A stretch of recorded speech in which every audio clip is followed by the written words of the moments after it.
Austin Habish, the founder of Think Catholic, your source for Catholic thought with both depth and devotion, and I'd like to thank you for joining us. Joining me is Dr. Alan Fimister as we continue our series on comparative religions. Today with special guest Professor Roy Schoeman on his journey from Judaism to the Catholic faith. But first, the Catholic thought on the topic. And speaking of the relationship between the Catholic Church and the sons of Jacob according to the flesh, the Second Vatican Council, in its decree on non-Christian religions Nostra Aetate, states, as Holy Scripture testifies, Jerusalem did not recognize the time of her visitation, nor did the Jews in large number accept the gospel. Indeed, not a few opposed its spreading. Nevertheless, God holds the Jews most dear for the sake of their fathers. He does not repent of the gifts he makes or of the calls he issues. Such is the witness of the apostle. Since the spiritual patrimony common to Christians and Jews is thus so great, this sacred synod wants to foster and recommend that mutual understanding and respect which is the fruit, above all, of biblical and theological studies as well as of fraternal dialogues.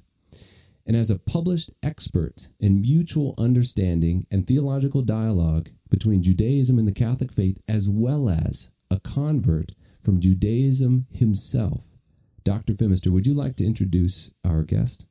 Certainly. It's a great honor to introduce Roy Schoeman, who was born and raised Jewish by Jewish parents just outside New York, who had fled Nazi Germany.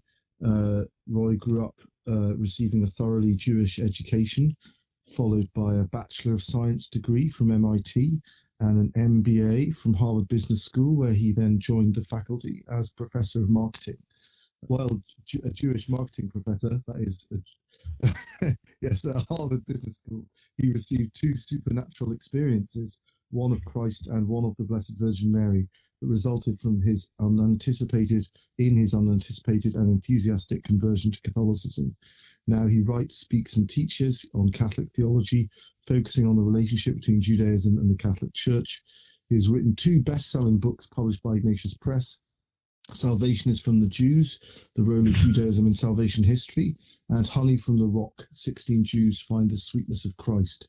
He has taught theology at Ave Maria University and Holy Apostles College and Seminary, where I am proud to have him as my colleague, and he hosts a weekly Catholic radio show on Radio Maria, has a daily internet live stream, and appears frequently on EWTN television and radio shows. Roy, thank you very much for joining us. I'm sorry, I chuckled halfway through that description of you. I just thought it sounded like you were a professor of marketing to Jews when I read off the so yes, that's why I was amused. No problem. I was a Jewish professor of marketing, not a professor of Jewish marketing. Yeah. Or, on the contrary, Harvard Business School is used to paying retail, so distinctly not Jewish marketing. But anyway, oh boy, great place to start, right, with an anti-Semitic comment. But anyway, I'll just start with my witness testimony. I will say that was very interesting. I had a very interesting reaction to that reading from Nostra Aetate, because it's a very complicated issue, because of course, the gifts and the call of God are irrevocable, as St. Paul said. But the greatest gift of God to the Jews, and the greatest promise that God made to the Jews, was to send the Messiah through them to basically completely revolutionize the relationship between God and man, and to bring God infinitely closer to man than he had ever been before. And God was true to that promise, and he sent us Jesus. So to the extent that Jews do not recognize Jesus, and more particularly the sacraments of the Catholic Church, they are not fully participating in the gift and the promise that God gave to the Jews. Does that make sense? Yeah, well said, Roy. So anyway, but I better start with my witness testimony before I get in any more additional trouble. But it's a very, very kind of thorny issue, because you want to have, I think a Catholic should have an infinite respect for the first half of salvation history, which came through the Jews, and for the Jews' role in bringing us the Messiah. But that doesn't mean that there is nothing fundamentally defective about contemporary interpretation of Judaism, which says that Jesus was not the Messiah, and the Messiah still has to come. So at the same time, there's a profound need for a tremendously deep respect and reverence for Jews and Judaism, but you can't paper over the fact that in the rejection of Jesus, they are actually in a somewhat defective state. Okay, witness testimony, no more on PC stuff. Okay, so I was as Professor Fimister said, my parents were both German Jewish Holocaust refugees. They both were born and raised in Germany and came over. My father early in Hitler's reign. My mother was less fortunate, and she got caught up in the Holocaust somewhat more, but she managed to escape and make it to the United States, where my parents met and married. My upbringing was entirely Jewish. The world we lived in was entirely Jewish. There was much less acceptance, actually, of Jews in those days. The town that my parents lived in outside of New York City was the only town in the area that actually allowed Jews to buy houses. So we were in a state of somewhat voluntary and somewhat enforced segregation from the non-Jewish world. And I went to Jewish religious education all the way from the beginning of school up until university alongside secular education. And then I went to MIT, Massachusetts Institute of Technology, which was perhaps the foremost engineering and science school in the country. And I lost my faith in God there. I actually was propagandized or catechized or whatever into thinking that the belief in God was a kind of superstition that man had until he had science to tell him the real explanations of everything.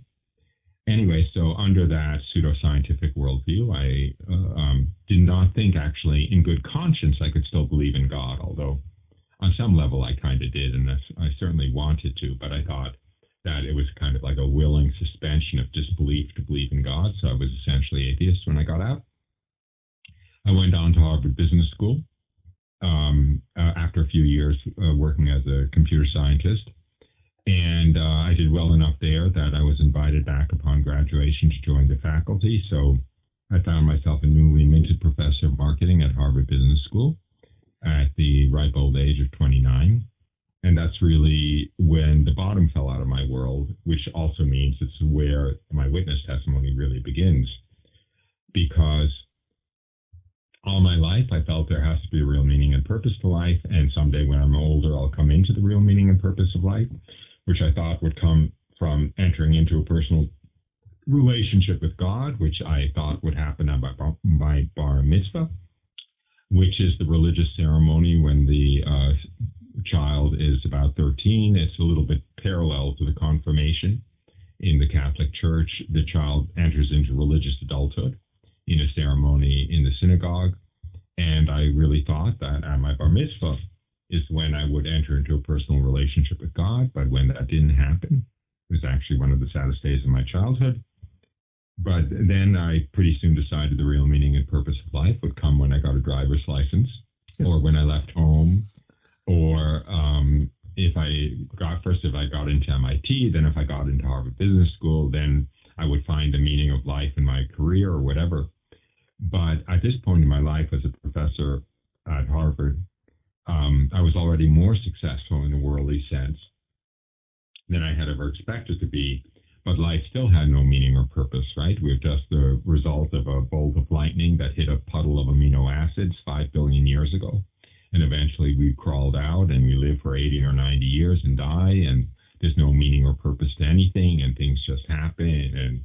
And when we die, we're dead and that's it. And nothing made any sense. And there was nothing to look forward to or hope for at that point. And there was nothing more I could expect in terms of my, worldly life or career that would actually give my life meaning if being a professor at Harvard didn't.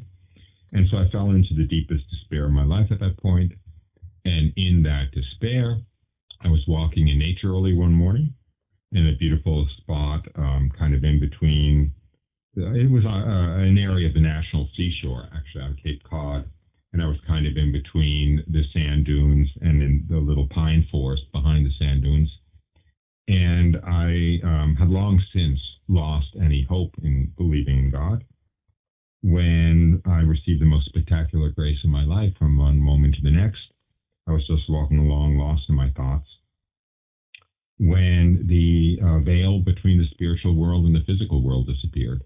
And I saw myself, or I found myself, seeing into the spiritual world, which was pretty amazing in itself, but much more powerful was the fact that I found myself in the immediate presence of God, in a very deep state of communion and communication with God, a kind of mind meld, so to speak.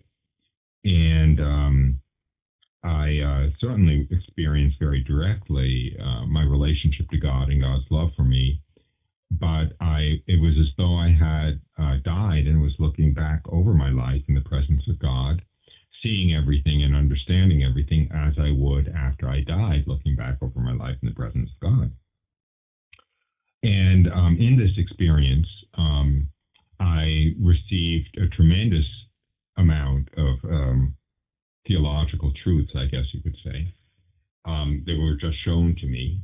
Now, Catholics know about them in principle. I didn't even know about them in principle as a Jew, but I saw that we live forever. I saw that every action has a moral content that is observed and recorded for all eternity, that every time we do something that has value in the eyes of heaven, we will literally be rewarded for it for all eternity. I saw that every opportunity we let by and don't take advantage of will be a lost opportunity for all eternity. I saw that absolutely everything that ever happened to me in my whole life, including those things that have caused the most suffering, in fact, especially those things that have caused the most suffering, have been the most perfect thing that could be arranged coming from the hand of an all-knowing, all-loving God for my own good. And the most overwhelming aspect of this experience was directly experiencing that God himself, the God who not only created everything that exists, but created existence itself, or for those philosophers listening, who created contingent existence itself. My wife is a philosopher, so she corrects me about that.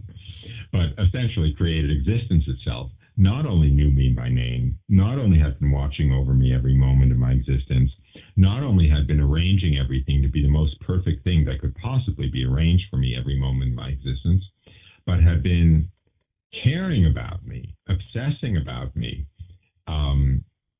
paying attention to me, absorbed by me, as though I were the only creature he had ever created, and as though, in a very real sense, everything that made me happy made him happy, and everything that made me sad made him sad.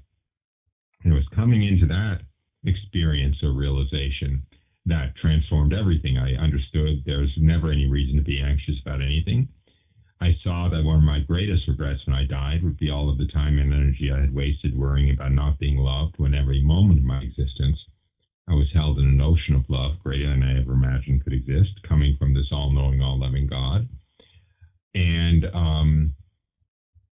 there was never any reason to be anxious about anything.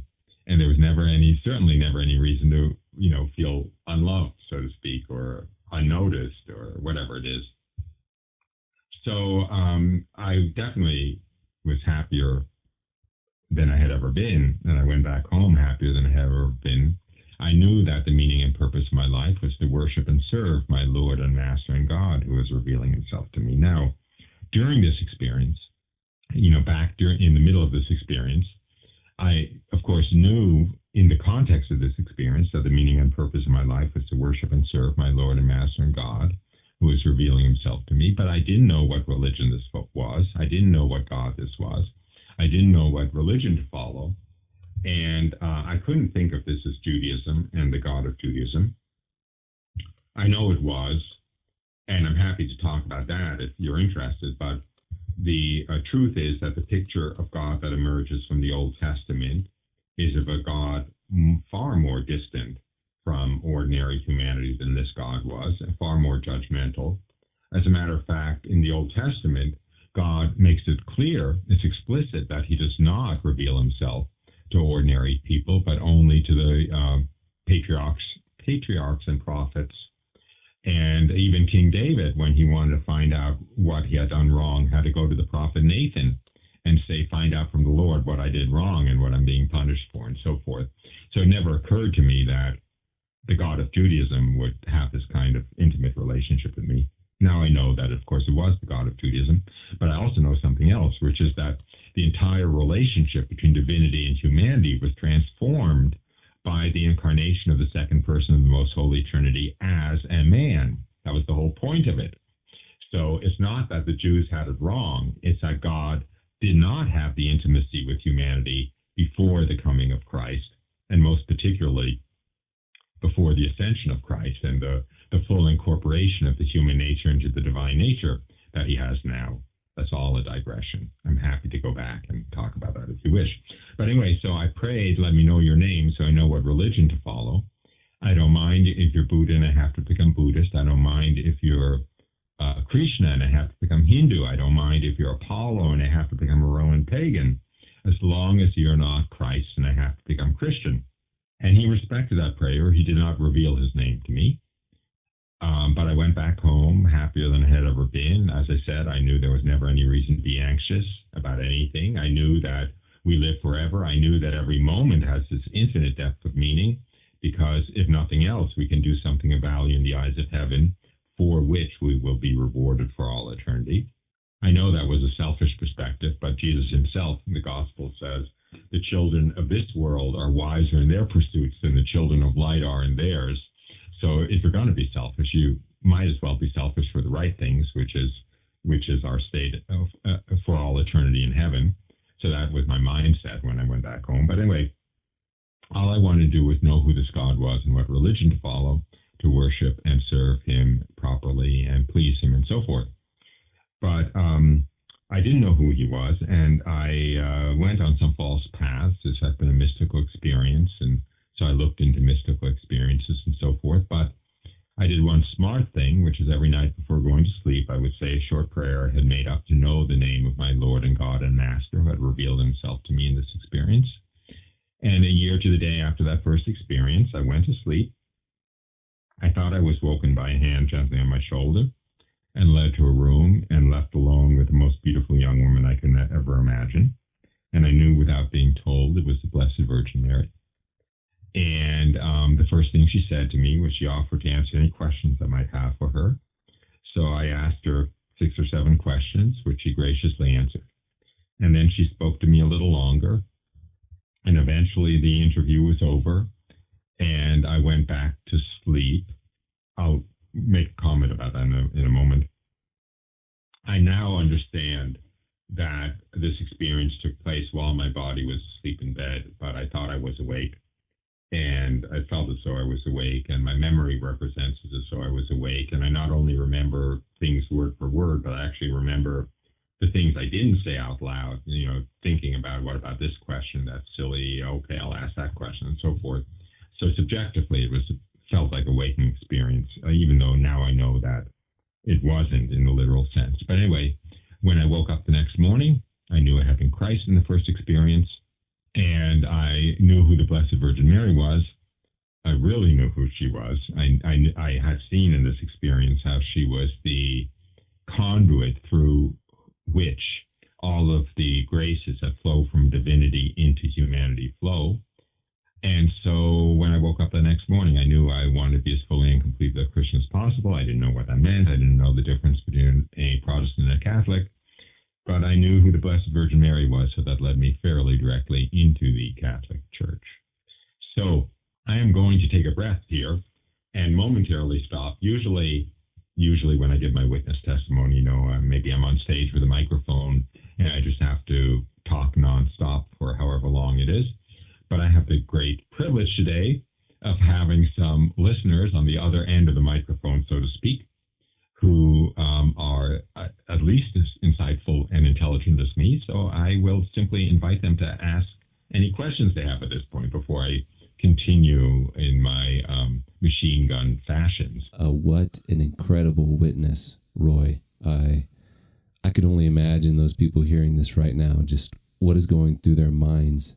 The first question I would like to ask you, Roy, is you make the comment on the beach, God, let me know your name, provided it's not Christ, not Jesus. Can I ask what led you to make that statement?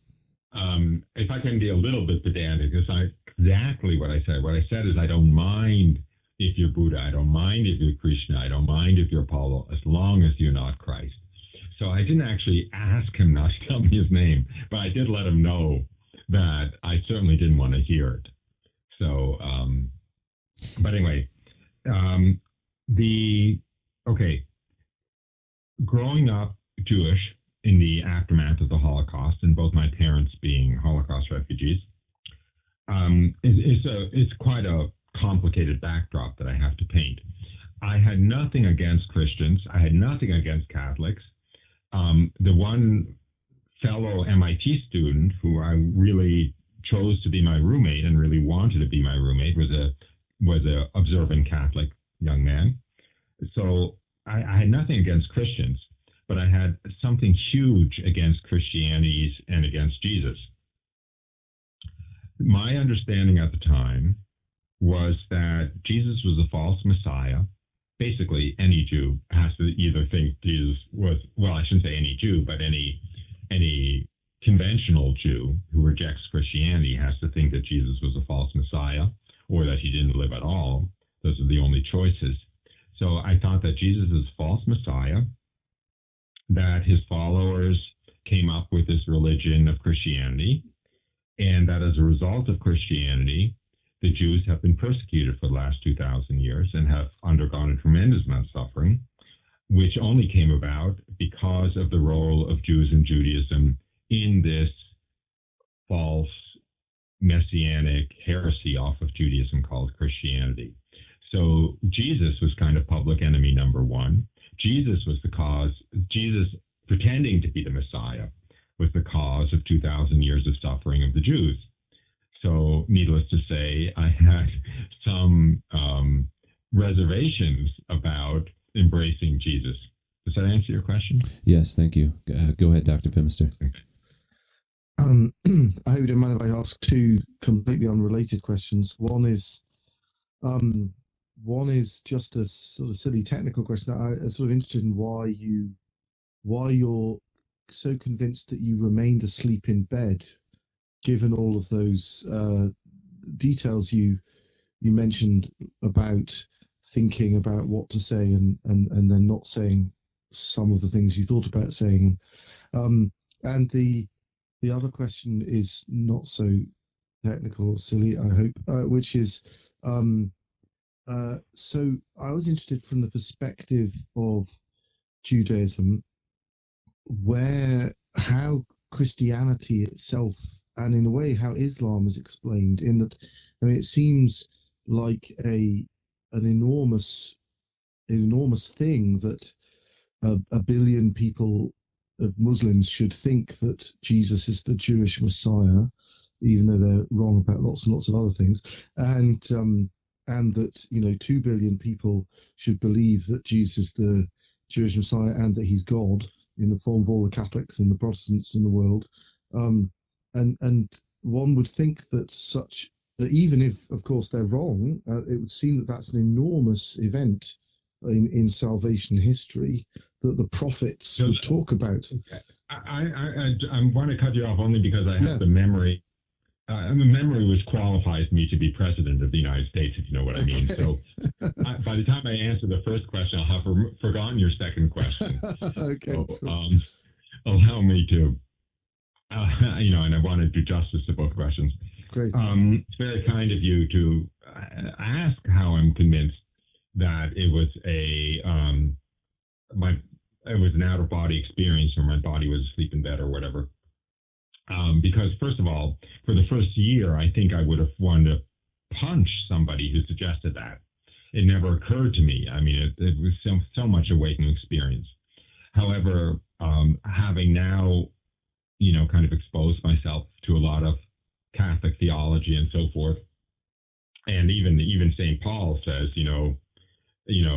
taken up into the third heaven, whether awake or asleep, I don't know, or something like that.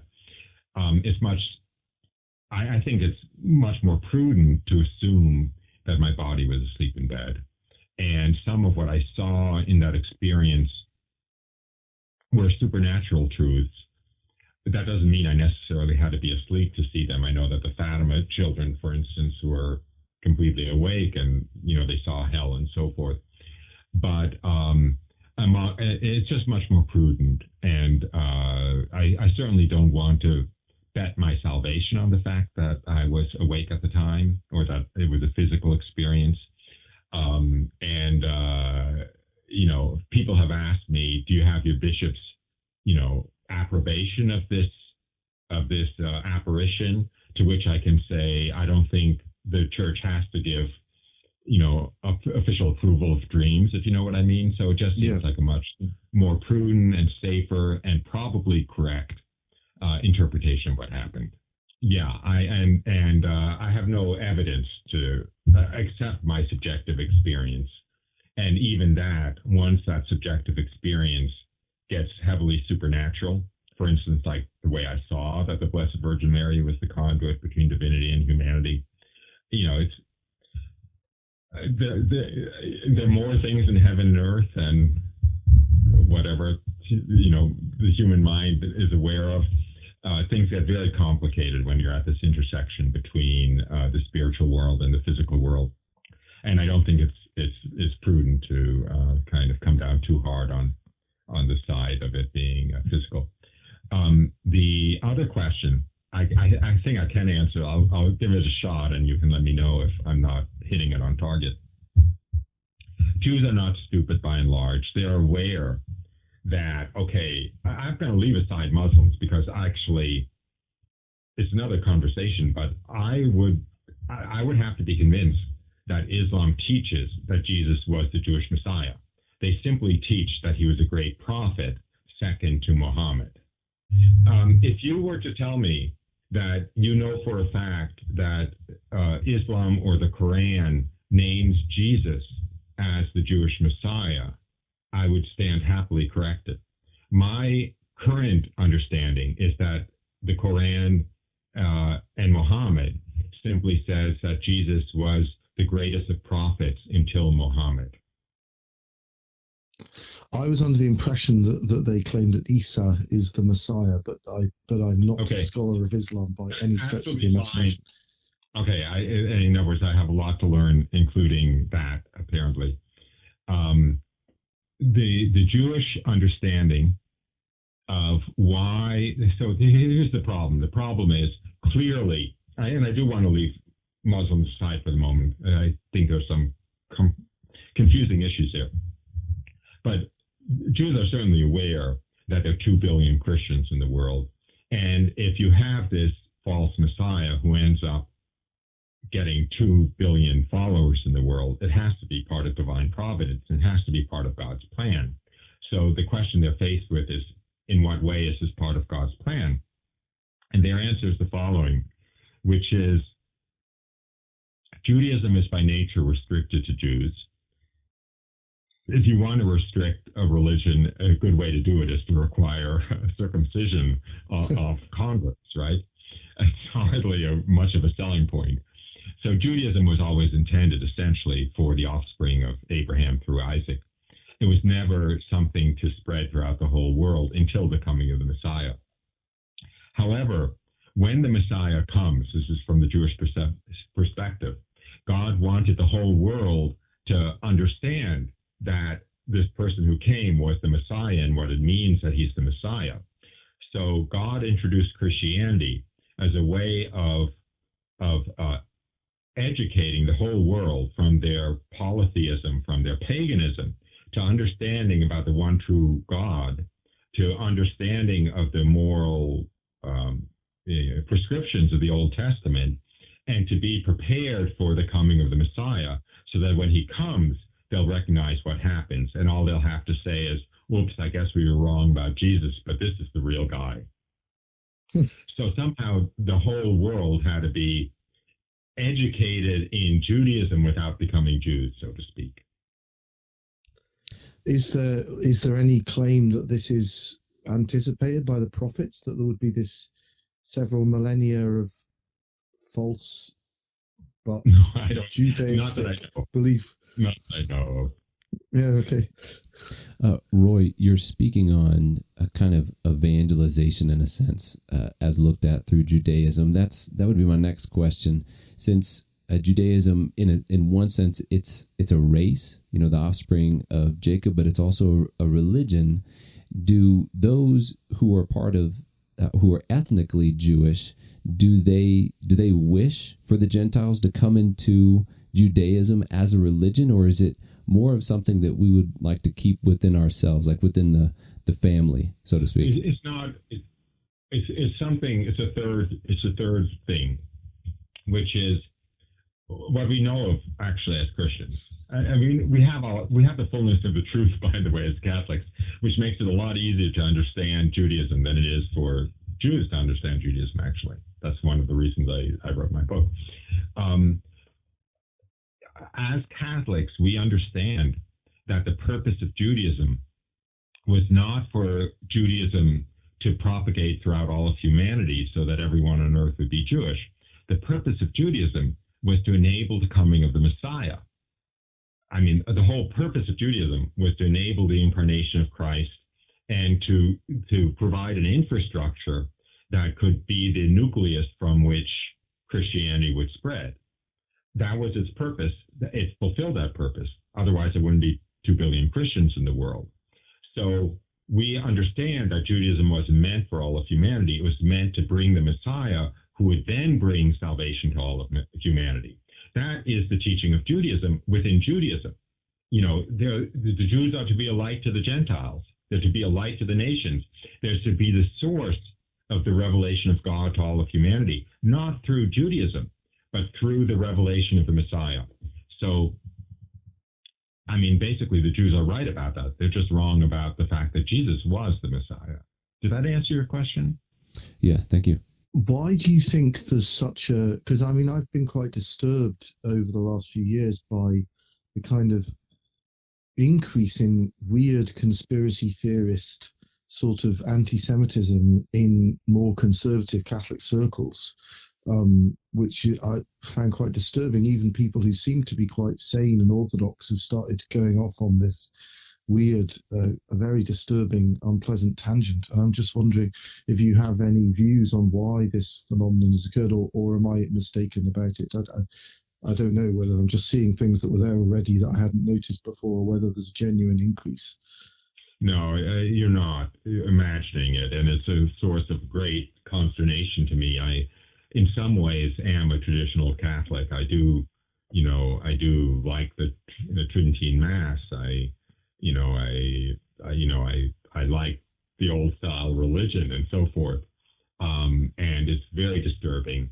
And I probably know some of the otherwise very noble and virtuous Catholic spokespeople who have perhaps gone off that deep end.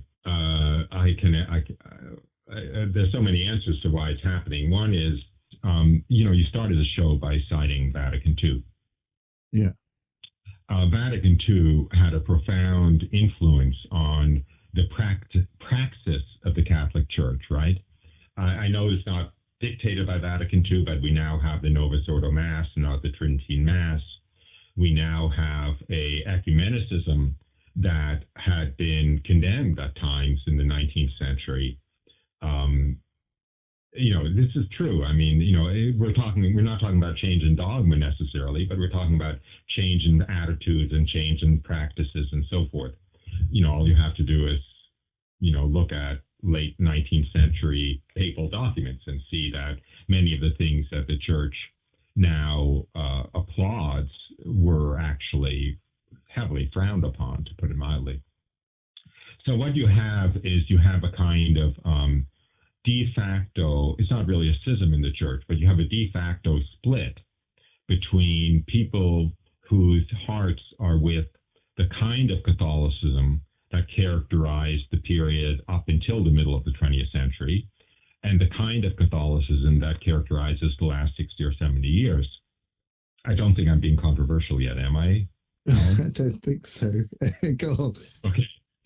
So what you have is you do have this split. So you're talking about people who are on the pre-20th century side of that split, or the pre-21st century side of the split. And one of the defenses they have against this improper, in their view, improper watering down of the faith is they like to go back to pre-20th century theology and theologians. And in the 19th century in particular, there was a tremendous amount of virulent anti-Semitism from traditional Catholic circles. I don't want to say for good reason, but here's the situation in a nutshell. Until the 17th century, 18th century, let's say, until the 18th century, Europe was Christendom, right? It was the Holy Roman Empire. You couldn't be a king unless you were crowned by the Pope. The Catholic Church ruled supreme with minor exceptions.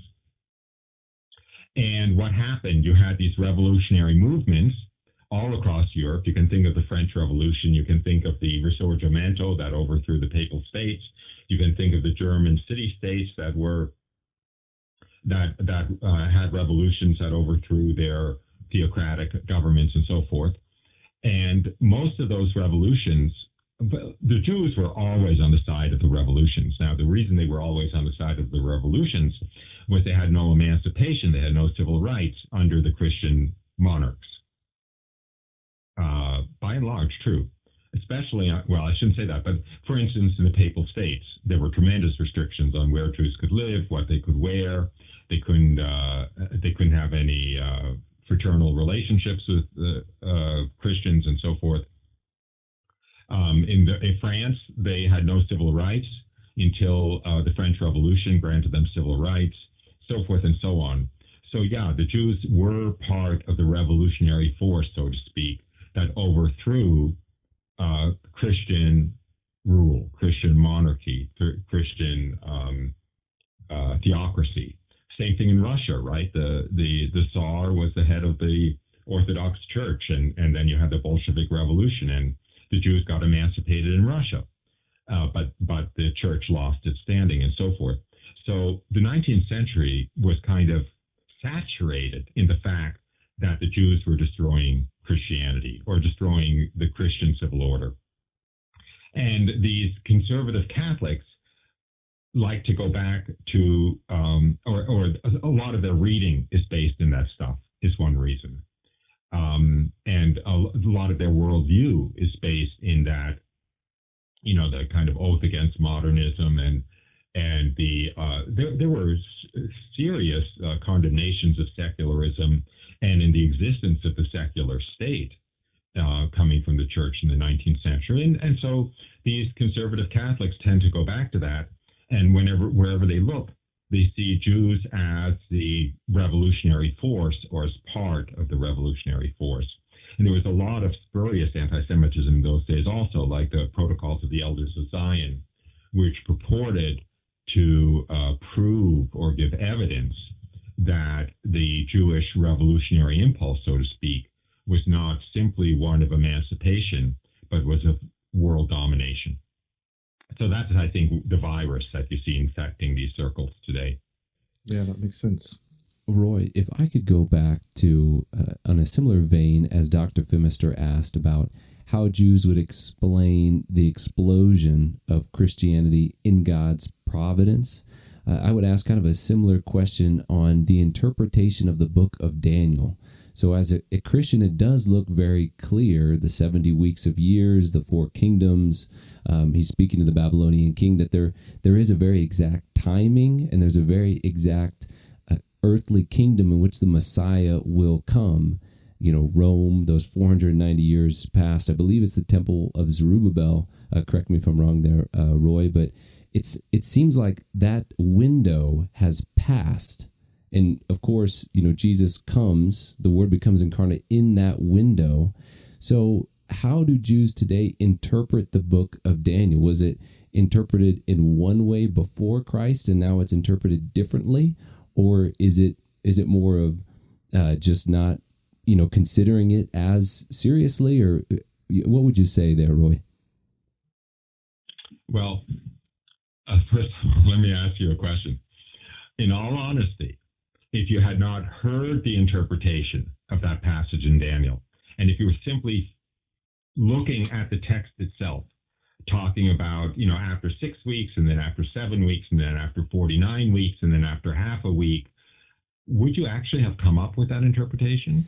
Roy, I probably would not. The 70 weeks of years probably would have been difficult.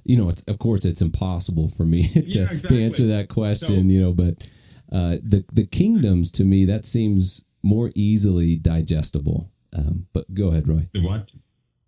I didn't catch that word. The what? The kingdoms. He's speaking. The kingdoms that will come, and then the one that will be given over to God. Isn't that also the prophecy that talks about the abomination of desolation sitting in the holy place? What's the interpretation of abomination of desolation sitting in the holy place? Tell me what that means. Isn't that in the weeks prophecy, the abomination of desolation? I'm trying to remember that. And I wonder if it has something. Go ahead. My point is really just that, first of all, I don't know what the interpretation was before Christianity. I'd certainly acknowledge that an easier case is the virgin will bear a son, or they pierced my hands and my feet. And I do know that Jewish theology after Christianity has studiously provided alternative interpretations, or even textual variants, to avoid the more direct prophecies that suggest Christianity is true. Whether this is one of those cases or not, I don't know. I don't know what the interpretation was before. I don't know what an interpretation is now. But I am sure that even if they did have the correct interpretation before the coming of Christ, in the last 2,000 years, they would have decided to have another interpretation instead. But the reason I was kind of a little bit combative there is because I actually think it's unfair to look at prophecies. See, prophecies after the fact become pretty transparent about what they mean. But before the fact, they are tremendously ambiguous and mysterious. Look at the book of Revelation. Do any of the three of us understand the prophecies in the book of Revelation and how they'll actually come to fruition? Do you see what I mean? It's like before the fact, it's really hard to pin down these prophecies. Yeah, thank you, Roy. It's interesting. The life of Constantine the Philosopher, it's 9th century document. It's a life of Saint Cyril, whose original baptismal name is Constantine, the apostle of the Slavs. And it was written by an eyewitness, may have even been written by Methodius, his brother, but it was certainly written by one of his disciples. And in the early part of that text, it describes Saint Cyril visiting the Khazars in the Crimea, where who were thinking of converting to Judaism, which they ultimately do, I believe. And Constantine the Philosopher, Cyril, is trying to convince them to convert to Christianity instead. And they have a series of arguments which are recounted in this text. And the question of the kingdoms, the 4 kingdoms, comes up. And actually, it's used against Christianity by the rabbis in this text, because they say, well, you, Constantine, are a Byzantine, or they don't use the term Byzantine, 19th century term, but you're a Roman, they say, and it's clear that when the Messiah comes, his kingdom will supersede the 4th kingdom, which everybody agrees is the kingdom of the Romans, and yet you're here, a Roman, so that proves that the Messiah hasn't come yet.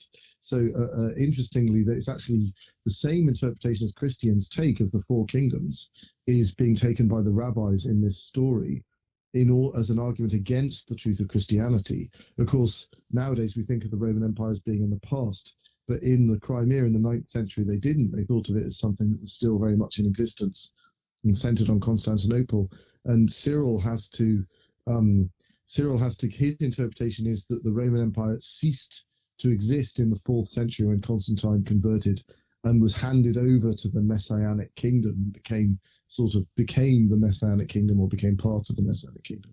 So I don't know. I haven't made a great study of Jewish interpretations of Daniel chapter 7 before the incarnation, but at least at this time, it seems to have been interpreted, at least as to the identity of the four kingdoms, in the same way as the Christians did. It's just that the fate of the Roman Empire was disputed between the Christians and the Jews. Yeah, I think Josephus also might make a comment that Daniel predicted the times, not only the setting, but the times at which the Messiah would come. On a more a more accessible way of looking at that, at least for me, is that we know from the New Testament that the Jews knew that it was the time of the Messiah, right? That when John the Baptist appeared, it's like there's a passage there, right? That everyone was questioning, is he the Messiah? Because they knew this was the time that the Messiah was supposed to appear. Roy, I have maybe a more personal question. I have in mind someone else who had a very mystical experience, and I won't rule on the authenticity of this particular person's experience. It's Gloria Polo. She's hit by lightning in the 90s, and she has this experience of judgment, and she comes back to life. And she speaks about how she felt like having that experience, she now had a great responsibility to go out, and for her, that would be a form of evangelization that she had received. She had seen, so much that the Lord was now calling her to go out as a zealous and brazen kind of evangelist of the truth. So, Roy, if you're willing to speak to this, from these mystical experiences, do you feel, kind of as Jesus says, to him who's been given much, of him much will be required? Do you feel that there's a commission tied to it as well, or your thoughts there, Roy? I feel very strongly that the reason why I was given these special gifts or events, or whatever you want to call them, was because I was supposed to work for the evangelization of the Jews. I knew that from the outset. I did know that from the outset. I didn't know what that meant. It took me 20 years before I was able to put the rubber on the road and actually make any headway in doing anything. But in any case, I think it was all about the evangelization of the Jews. We know that the second coming can't happen until there's a widespread conversion of the Jews. Paragraph 674 of the New Catechism of the Catholic Church, quote, "The glorious Messiah's coming is suspended at every moment of history until his recognition by the Jews." That's from Romans 11. But it's actually doctrine in the Catechism. And I do think that, I don't have a timeline, but I do think that the Lord was very interested in getting a little more activity underway, working towards the evangelization, towards the conversion of the Jews. I didn't know what that meant because I, surprisingly don't get invited by rabbis to speak at their synagogues, right? I only get invited by Catholic pastors to speak at their churches. But what I've discovered is that that a lot of Catholics have a heart for the conversion of the Jews, have a heart for the Jews, want to pray for the conversion of the Jews. Probably hundreds come up to me and said, "Oh, thank goodness, because I've always wanted to pray for the conversion of the Jews, but until you came along, I thought I wasn't allowed to. I thought we weren't allowed to anymore." And so I think that my particular ministry is a kind of indirect way of working for the conversion of the Jews, of encouraging Catholics to pray for the conversion of the Jews, to understand the importance of praying for the conversion of the Jews, and to understand the importance and the God-pleasingness of evangelizing Jewish, friends and doctors and relatives when circumstances invite them to. So that's the answer is yeah, I do. I do think, I think I have a particular little tiny slice of the evangelization pie that's oriented towards that. Thank you, Roy. Dr. Fimister, a final question? If I often, find myself in Ubers from one time or another, and if I'm not too exhausted, I try and use it as an opportunity to strike up a conversation with the Uber driver, and sometimes bring them a little bit closer to the faith. And I don't think I've ever had a Jewish Uber driver, but I've had many very interesting conversations in that context. And I just wonder if one were in that sort of situation where one happened to end up in a conversation with a Jewish person, either secular or observant in some respect, what would be the best approach to trying to share, to some degree, some element of the faith without just alienating or offending the person one was talking to? First of all, I probably have three answers to that. The first is pray for guidance from the Holy Spirit, because there's no one-size-fits-all answer. Yeah. I think that generally, and usually I speak to parishes. Usually I don't speak to world-class theologians and church historians like the present company. But so when I'm speaking to a kind of an ordinary parish audience, the angle of evangelization that I strongly propose is simply to let the Jewish person know what your faith means to you, what your relationship to God is. Now, I don't think that's entirely the same situation you're describing, Professor, but when an ordinary person goes to work, let's say, and has a Jewish co-worker, if that ordinary Catholic can simply say why going to Mass isn't a chore, but it's their greatest joy of their day, why they get so much comfort from their relationship with the Blessed Virgin Mary, why the Eucharist means so much to them, why, for that matter, they have this sense of divine providence. So even if they get terrible news, they don't think it's just because bad things happen. It's because it's part of God's plan somehow. If you can simply share your perspective of the world and your relationship with God with Jews, they will know you have something that they don't have, even if they don't admit it, and it will make them jealous. And St. Paul says in Romans 11, I don't have it in front of me, he says, salvation has come to the Gentiles so as to make the Jews jealous. That is the jealousy of the Jews for what the Gentiles have in the church, which will bring about their conversion. That's in Romans 11, somewhere around probably verse 15 or 12 or something. Thank you. Your case may be a little bit different because, for instance, my case is different too. One of the hurdles I have to get over with speaking with a Jew is it's not, why, Roy, did you decide to become a Catholic? Why did you decide to go over to the enemy? The question is, who was Jesus? And was Jesus the Jewish Messiah? So the first step is to have them focus on, the question is, who is Jesus, not who are you? Because the normal Jewish response is, that's fine for you. You're a Catholic, but I'm Jewish. So it's got nothing to do with me. It's not about you. It's about who Jesus was. And by the way, if I can get a little bit on PC now, that is the terrible, terrible, terrible, I think, sin of the interfaith movement, of this ecumenical, I'm okay, you're okay, we all have to respect each other. We do have to respect each other as individuals. But if the Catholic Church is true, then contemporary Judaism is wrong, because the underlying issue is, who is Jesus? And if Judaism is right, contemporary Judaism is right, then the Catholic Church is wrong, because the underlying question is, who is Jesus?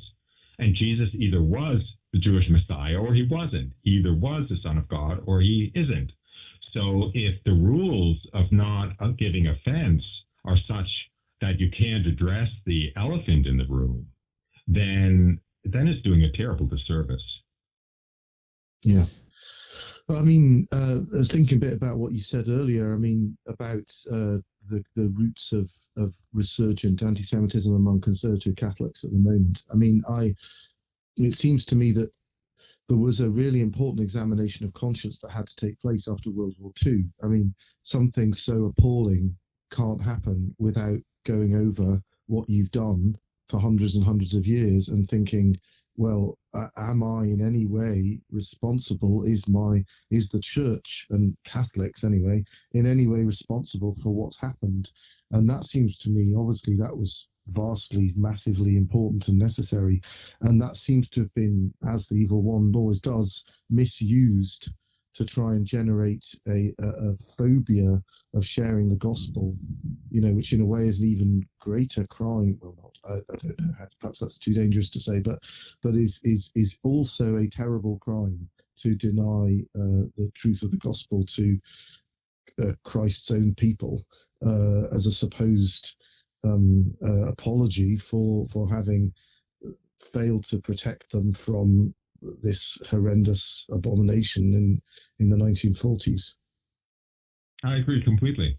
Rosalind Moss, who started a religious order, she's now Mother Miriam of the Lamb of God, said there's nothing that's more anti-Semitic than refusing to share the gospel with Jews. I mean, depriving them of their own Messiah. I mean, I agree with you. And I agree with you, of course, everything you said, including the fact that this is an outgrowth of the, let's say, sins of omission, perhaps, of many Catholics and even of institutions within the Catholic Church. That kind of gave fertile ground to anti-Semitism, and there's a needed recognition for that and so forth. But it is doubling the offense if the result of that is that you turn your back on even praying for the conversion of the Jews, which, does not really offend them very much. They're usually not at Good Friday services, You should hear the prayer for the conversion of the Jews. By the way, just as a little factoid, I don't want to, put fuel on gasoline on the fire.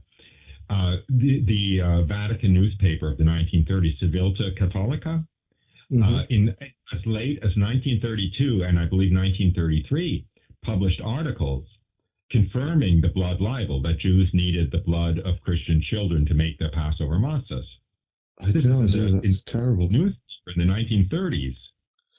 So there certainly were, I don't know how to put it, but unfortunate fueling of anti-Semitism by organs of the Catholic Church into the times that led up to the Holocaust. By the way, it was Pius XI. Pius XI called in the editor of Civiltà Cattolica into his office when that last article appeared, and he said, if this ever appears, anything like this ever appears again, you're no longer the editor. So he put the kibosh on that, but that was the early 30s already. Well, Roy, I'm watching the clock here, but I would like to ask, do you have final thoughts for our listeners, whether that's evangelization or that's resources or that's just something to consider? What would you like to say? Final thoughts. My final thoughts. Let's see. It's all true. I mean, the real Catholic faith is all true. And if you're a born Catholic or if you're a converted Catholic, you are, you've been given the greatest gift that God ever gave to any human being. And you should appreciate it. And you should share the wealth, because you're going to die sooner or later. And you're going to wish at that point that you had shared it as much as you could. That's great. Thanks again, Roy, for your witness to God's call into the new and living covenant, and in the manner he describes in John 6. No one can come to me unless the Father who sent me draws him. And so we praise God for drawing, choosing you, and for the witness that has provided for thousands who have encountered your story, whether written or spoken. And this is Think Catholic. My name is Austin Habish with Dr. Alan Fimister and special guest, Professor Roy Schoeman. And thanks again. for joining us.